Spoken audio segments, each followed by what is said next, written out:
আসসালামু আলাইকুম সবাইকে। আজকে একটা নতুন ভিডিও নিয়ে চলে আসলাম আপনাদের সামনে। এটা আমাদের বাড়ির আম বাগান।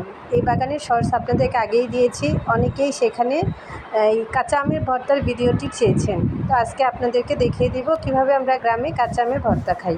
প্রথমে আমটিকে ভালোভাবে কেটে ধুয়ে নিতে হবে। ধুয়ে ভালো করে গ্রেটার দিয়ে গ্রেট করে নিতে হবে। অনেকে বটিতেও করতে পারে। তারপরে সব উপকরণ নিয়ে চলে গেলাম পুকুর পাড়ে। প্রথমে আমরা কাঁচামরিচগুলো দিয়ে ভালো করে মেখে নিলাম।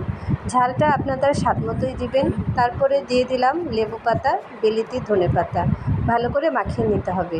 এরপর দিলাম স্বাদ মতো লবণ এবং স্বাদ মতো চিনি।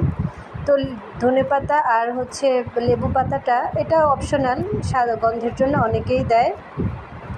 তারপর সবগুলো আম একসাথে ভালো করে মাখিয়ে মজা করে সবাই মিলে খেয়েছি।